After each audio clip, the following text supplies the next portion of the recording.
여수 밤바다 야경을 감상할 수 있는 유람선이 운항을 시작했습니다. 지난해부터 야간 운항을 추진해온 또 다른 선박과의 형평성 논란이 제기되고 있습니다. 광양시 어린이 보육재단 설립 계획이 벽에 부딪혔습니다. 시의회에서 제동이 걸렸지만 시는 계속 추진하겠다는 의지를 내비쳤습니다. 재보선 참패 이후 내홍이 심각한 새정치민주연합. 최근 논란의 중심에 서 있는 주승용 의원을 데스크 인터뷰 오늘에서 만나봤습니다.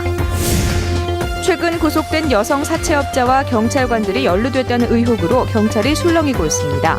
내부 감찰이 이뤄진 것으로 알려진 가운데 해당 경찰관들이 파출소로 발령이나 의혹을 키우고 있습니다. 여러분 안녕하십니까? 여수 MBC 뉴스데스크입니다. 거북선호의 야간 운항이 중단된 이후 한동안 여수 밤바다를 다니는 선박을 볼 수 없었는데요. 지난주부터 정원 800명 규모의 다른 유람선이 야간 운행을 시작하면서 허가의 형평성 논란이 제기되고 있습니다. 권남기 기자가 취재했습니다. 여수 밤바다 운항이 다시 시작됐습니다. 지난주부터 야간 운항을 시작한 이사부 크루즈. 반면 여수 거북선호는 세월호 참사 이후 아직까지 야간 운항이 중단돼 있습니다.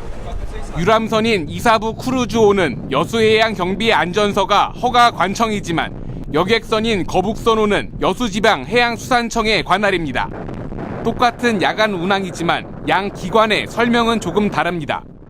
여수지방해양수산청은 불어 이유로 운항 해협의 폭이 좁고 충돌 우려가 있다고 하지만 여수해양 경비 안전서는 야간 운항 조건에 문제가 없어 허가했다고 밝혔습니다.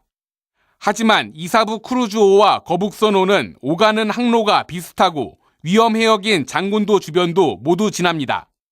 실제로 이번에 야간 운항을 허가한 여수의 경도 지난해 거북선호 논란 당시엔 안전 관리나 고령 선원 등을 이유로 야간 운항을 반대한 바 있습니다. 이원화돼 있는 해상여객 운송사업 관련 제도도 문제지만 같은 사안을 두고 벌어진 전혀 다른 결과에 양 기관의 협의 과정 자체가 부실했었다는 지적이 제기되고 있습니다. MBC 뉴스 권남기입니다. 무등록 사채업자와 접촉한 혐의로 경찰관들이 내부 조사를 받고 있는 것으로 뒤늦게 확인됐습니다. 전남지방경찰청과 광양경찰서 등에 따르면 현재 광양과 여수경찰서에 근무 중인 경찰관 4명이 무등록 사채업자와 통화를 하고 이를 보고하지 않은 혐의로 조사를 받고 있으며 이 가운데 한 명은 최근 경찰서에서 파출소로 발령이 난 것으로 확인됐습니다. 경찰 관계자는 이에 대해 광양 지역에서 무등록 사채업을 해온 혐의로 최근 구속된 강모 씨의 통화 목록을 조사하던 중 경찰관들의 통화 사실이 드러났으며 구체적인 비위 내용은 조사 중이라고 말했습니다. 경찰 대상업소 접촉 금지 제도에 따라 경찰관이 보고 없이 불법 대부업자나 성매매업자 등을 접촉할 경우 징계를 받게 됩니다. 광양시가 어린이 보육 환경 개선을 위해 의욕적으로 추진하고 있는 어린이 보육재단의 설립 계획, 의회에서 제동이 걸렸습니다. 시기상조인데다가 불필요하다는 건데 시 집행부는 추진 의지를 굽히지 않고 있습니다. 김주희 기자가 보도합니다. 광양시의회 정무위원회는 어린이 보육재단 설립을 위한 조례안을 표결까지 가는 진통 끝에 찬성 3표, 반대 3표, 가부 동수로 부결 처리했습니다. 의회는 저금리 시대 자금 운영이 비효율적이고 기업 부담의 증가는 물론 2017년 설립 예정인 육아종합지원센터와의 중복 기능 우려 등을 반대 이유로 들었습니다. 특히 재단 운영보다는 시가 직접 예산을 집행하는 것이 효율적인 방안이 될 것이라고 지적했습니다. 재단을 안 만들어도 예산으로 지원이 가능해요. 집행부에서만은 대체 교육조사 지원해준다 그러면은 그거야 예산으로 지원해주는 것이 훨씬 더 낫습니다. 광양시는 어린이 보육재단이 현재 행정에서 채우지 못한 지역 보육 서비스 분야의 공백을 충족시켜 줄 것이라는 설명입니다. 특히 오는 2017년 설립될 육아종합지원센터는 어린이 보육재단이 설립되면 오히려 상승 효과를 일으킬 것이라고 말합니다. 어린이 보육재단이 이 육아종합지원센터를 운영하게 됐을 경우에는 공공성과 그다음에 효율성을 동시에 만족시킬 수 있는 하나의 모델이 될 수 있다고 생각을 하는 것입니다. 광양시 의회의 첫 번째 문턱조차 넘지 못한 어린이 보육재단. 광양시가 다음 회기에 조례안 재상정 의지를 밝히면서 지역 내 여론마저도 찬반으로 양분되는 분위기입니다. MBC 뉴스 김주입니다. 순천만과 순천만 정원이 2015 대한민국 경관 대상에서 국내 최고의 경관으로 선정됐습니다. 국토교통부는 전문가와 주민, 순천시가 협력해 순천만 보호를 위해 습지를 조성하고 습지로 도심 확장을 막기 위해 자연과 조화로운 순천만 정원을 만든 점을 높이 평가해 순천만과 순천만 정원을 올해의 경관 대상으로 선정했습니다.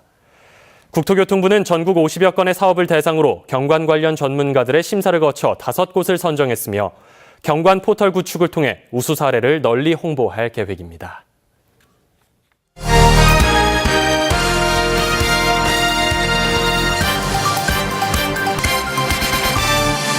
데스크 인터뷰 오늘입니다. 재보선 참패 이후 새정치연합이 심한 내부 갈등에 시달리고 있는데요.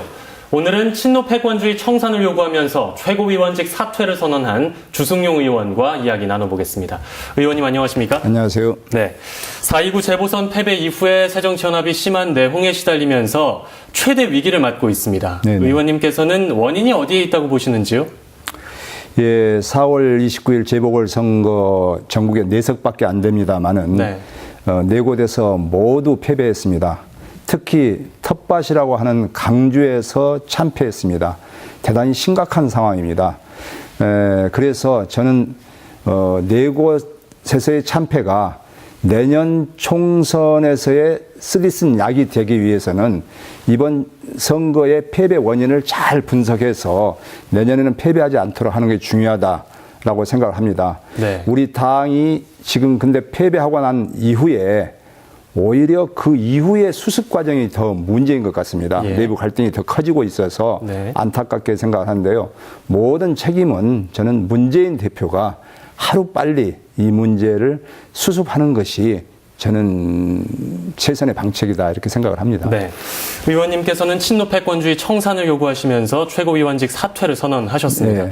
문재인 대표는 사퇴 철회 또 지도부 복귀를 요구하고 있는데요. 의원님의 입장에는 변화가 있습니까? 어떻습니까? 예, 한번 사퇴를 한 것이기 때문에 제 사퇴 의지에는 변함이 없습니다. 네. 예, 물론 당원들이 뽑아주셔서 3개월밖에 되지 않았습니다만은 저는 선거 참패에 대한 책임을 누군가는 져야 된다라는 차원에서 사퇴를 했고요. 예. 어제도 5.18 참배 후에 문재인 대표하고 약 100분간 독대를 했습니다. 네. 그 자리에서 우리 당이 이렇게 변해야 된다. 또 그 자리에서 저에게 최고위원직에 복귀를 해줬으면 좋겠다라는 이야기를 했습니다마는 저는 우리 당이 문재인 대표가 철저하게 이번에 혁신하는 모습을 보여주는 것이 급선무다. 그렇게 하고 저는 일단 사퇴한 것이기 때문에 사퇴를 수리해 줬으면 좋겠다라는 원칙적인 입장을 말씀을 드렸습니다. 네. 새정치연합의 혁신 없이는 내년 총선 또 대선도 기대하기 어렵다는 게 지역 여론입니다. 이런 중에 문재인 대표가 초계파 혁신기구 구성안을 또 내놓지 않았습니까? 네. 의원님께서는 어떻게 혁신이 돼야 한다고 보십니까? 저는 지금 우리 당이요, 최근 몇 년 동안 계속해서 재보궐선거 때마다 참패를 했습니다. 예. 저는 최근에 참패도 문제지만 이 참패가 계속되고 있는 것이 더 문제라고 생각하고요. 네. 재보궐선거에서 참패할 때마다 저희 당에서는 그 패인을 분석해서 그 패배한 혁신안이 다 나와 있습니다. 근데 그 혁신안에 대해서 선거 끝나고 나면 실천을 하지 않은 게 더 문제라고 생각합니다. 그래서 이번에는 이 혁신기구가 만들어졌으면 저는 혁신이라고 하는 것이 그동안 선거 패배에 대해서 다 만들어져 있다고 생각합니다. 그래서 정말 머리를 맞대고 짧은 시간 내에 이거 6월 말까지 갈 것도 없습니다. 그리고 지금 우리 당내에는 원혜영 의원이 위원장을 하고 있는 공천혁신 추진단이 마련되어 있습니다. 거기서 네. 또 열심히 지금 공천혁신을 위한 제도를 만들고 있습니다. 그래서 혁신기구 만드는 게 중요한 게 아니고 그동안 우리 당의 패인에 대한 분석된 자료를 참고 삼아서 정말 실천에 옮기는 것이 더 중요하다 이렇게 생각하고 문재인 대표가 이번에는 친노 비노의 우리 당의 고질적인 패권주의 청산을 해주는데 앞장서야지 내년 총선에서 승리할 수 있다 저는 이렇게 생각을 하고 있습니다. 네, 오늘 말씀 여기까지 듣겠습니다. 고맙습니다. 고맙습니다. 네, 지금까지 새정치연합 주승용 의원과 이야기 나눠봤습니다. 다음 뉴스입니다. 여수시의 자연 친화형 연등천 조성 사업이 특별교부세 확보로 탄력을 받게 됐습니다. 새정치민주연합 주승용 의원은 자연 친화형 연등천 조성 사업비로 국비 4억 5천만 원에 이어 특별교부세 5억 원이 추가로 확보됨에 따라 올해 사업을 정상적으로 추진할 수 있게 됐다고 밝혔습니다. 이에 따라 내년까지 남산교에서 둔덕동 인공습지를 잇는 연등천 일대에 수변공원과 산책로, 정자 등의 각종 편의시설이 조성됩니다. 시민단체인 여수세계박람회 사후활용추진위원회와 전라남도 여수시의회는 오늘 해양수산부를 방문해 사후활용 변경 과정에 지역 의견을 반영해달라고 요구했습니다. 김영석 해양수산부 차관은 이 자리에서 현재 10년인 국제관 등의 장기 임대 기간을 10년 이후에도 연장 가능하도록 하고 박람회장 공공기관 설립 예산 확보를 위해 노력하겠다고 말한 것으로 전해졌습니다. 한편 해양수산부는 오는 26일 여수를 방문해 이번 박람회 사후활용계획 변경안에 대한 설명회를 가질 예정입니다. 어제 둘로 나뉜 5.18 기념식을 보면서 많이 안타까워하셨을 텐데요.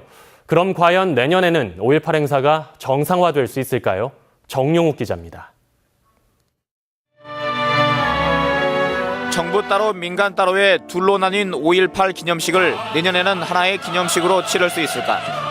가장 큰 걸림돌은 정부가 이무리한 행진곡에 대한 거부감이 강하다는 겁니다. 기념식에서 노래를 따라 부르지 않는 최경환, 박승춘 두 정부 고위 인사의 모습이 이를 말해주고 있습니다. 반면 입법부가 이무리한 행진곡 제창에 한 목소리를 내는 건 5.18 정상화의 고무적입니다. 여야 대표는 물론 국회의장까지 나서 정부의 태도 변화를 주문하고 있습니다. 우리 정부가 좀 더 긍정적으로 미래지향적으로 생각을 해주기를 내가 늘 바라고 있고 더더구나 국회에서 결의한 것을 존중해 주기를 바라고요. 국회가 찬성한 만큼 박근혜 대통령이 마음만 먹는다면 문제는 해결됩니다.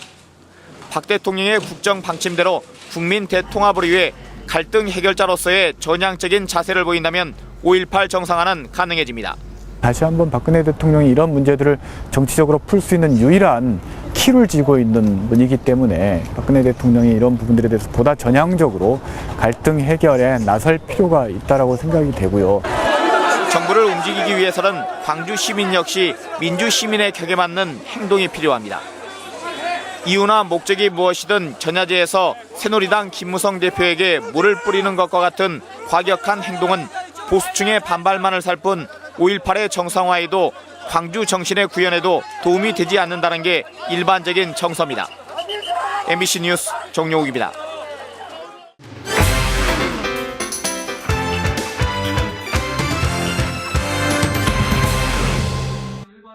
보은군의회 임시회가 오늘부터 나흘간의 회기로 개회해 소셜미디어에 관한 조례안 등 7건의 의안을 심사 처리하고 776억 원이 증액된 5,270억 원 규모의 추가 경정 예산안을 의결합니다. 특히 이번 추경 예산에는 덤벙 군청문화관 건립과 공원 조성, 사양 와교관 연도교 가설, 우주랜드 조성 등 37건의 국도비 보조 사업이 반영됐습니다. 조충훈 순천시장이 어윤태 영도구청장과 함께 오늘 국회에서 열린 세계 부부의 날 기념식에서 제1회 영호남 화합상을 수상했습니다. 이번 수상은 제20주년 세계 부부의 날과 국가기념일 제정 8주년을 맞아 순천만의 아름다운 경관과 순수한 자연을 노래하는 순천만 테마 6곡의 노래 발표로 영호남 화합의 가교 역할을 수행한 점이 높이 평가됐습니다. 광양시 희망 일자리 센터가 운영하고 있는 19대의 구인 구직자 만남의 날이 취업 창구의 역할을 톡톡히 하고 있습니다. 광양시는 지난 2011년부터 시행해온 19대의 구인 구직자 만남의 날 행사를 통해 지금까지 52개 업체에 144명이 취업하는 성과를 거둔 것으로 나타났습니다. 순천시가 주최하고 나간읍성 가야금 병창 보존회가 주관하는 제8회 전국 가야금 병창 경연대회가 23일과 24일 나간읍성 객사 특설무대에서 펼쳐집니다. 경연은 명인부와 대학부, 신인부, 학생부 등 8개 부문으로 나눠 진행되며 관광객들을 위한 명창들의 특별 공연과 함께 가야금 병창 체험장도 운영됩니다. 이웃사랑을 실천한 김병무 선생의 선행과 공덕을 기리는 적덕비가 순천에 세워졌습니다. 1903년 순천시 나간면 석흥리 출신의 김 선생은 한학의 조예가 깊었던 선비로 지난 1956년과 1962년 수해를 당한 마을 80여 가구에 쌀을 나눠주고 평소에도 나눔을 실천해 나간면 오금제에 세워졌던 목비에도 기록된 것으로 알려졌습니다. 지금까지 데스크 단신이었습니다. 이민지는 260m에 달하는 장타에다 연속 버디를